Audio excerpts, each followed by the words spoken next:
Donc là, je suis sur Facebook et donc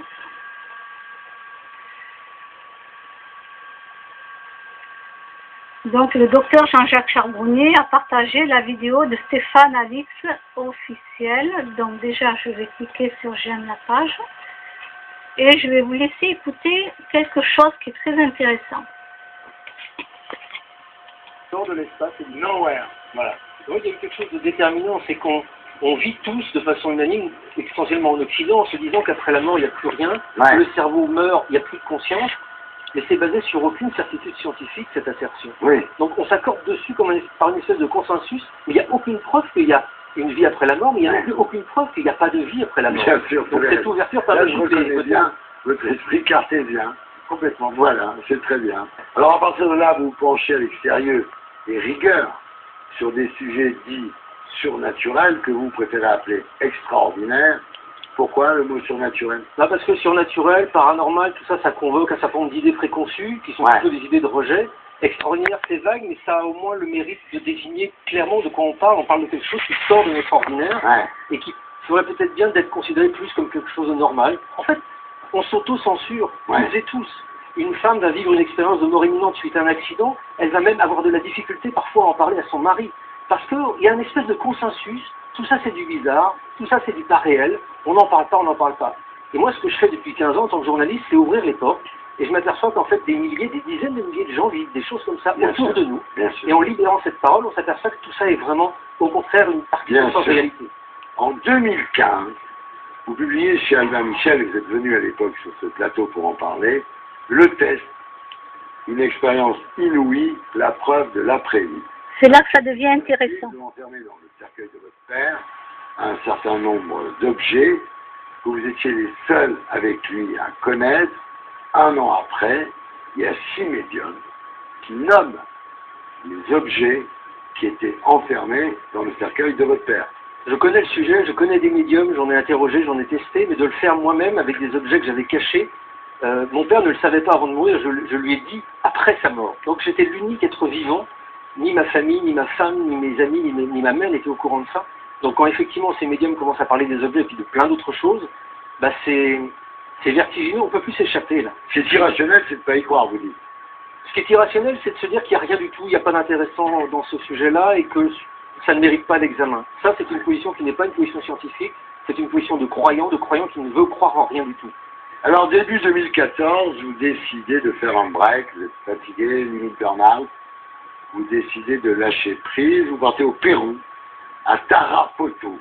Tarapoto, faut 20 heures pour y arriver. Comme vous êtes à Tarapoto, vous marchez encore 45 minutes pour arriver à Terra Nova. Alors, Terra Nova, c'est une retraite coupée du monde où se retrouvent des gens qui veulent pratiquer l'introspection, c'est ça? En fait, c'est un centre chamanique qui pratique la médecine amazonienne et qui permet effectivement de découvrir cette médecine, de découvrir les possibilités d'introspection qu'elle permet à travers un travail de diète avec des plantes et avec un isolement. L'idée, c'était vraiment de me couper de tout.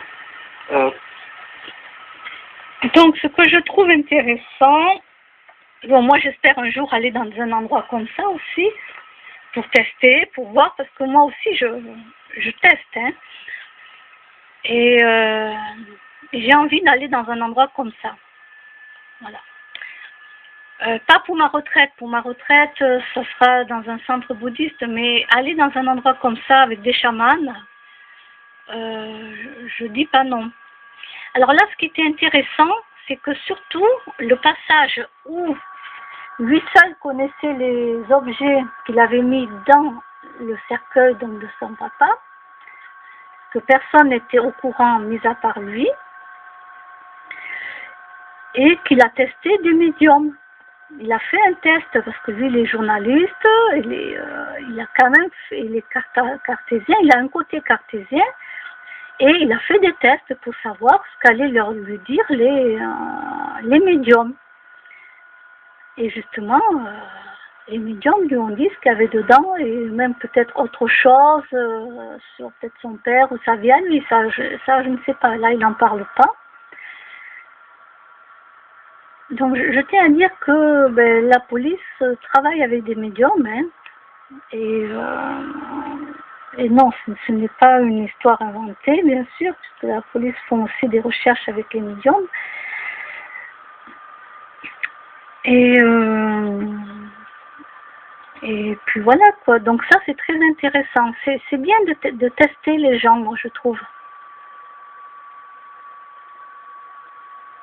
J'aime bien quand il y a un débat entre quelqu'un qui croit en rien.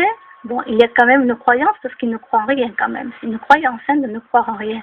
Et quelqu'un qui va croire en quelque chose.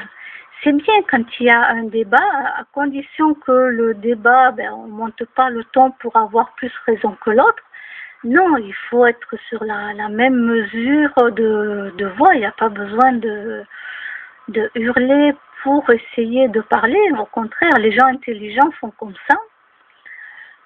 Et si vous voyez que quelqu'un vous engueule et qu'il veut à tout prix avoir raison et que vous êtes rien du tout, bon, laissez tomber, quoi.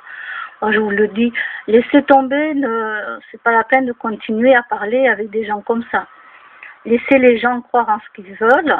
Si c'est pas possible d'avoir un débat tranquille et posé, bon, ne perdez pas votre temps.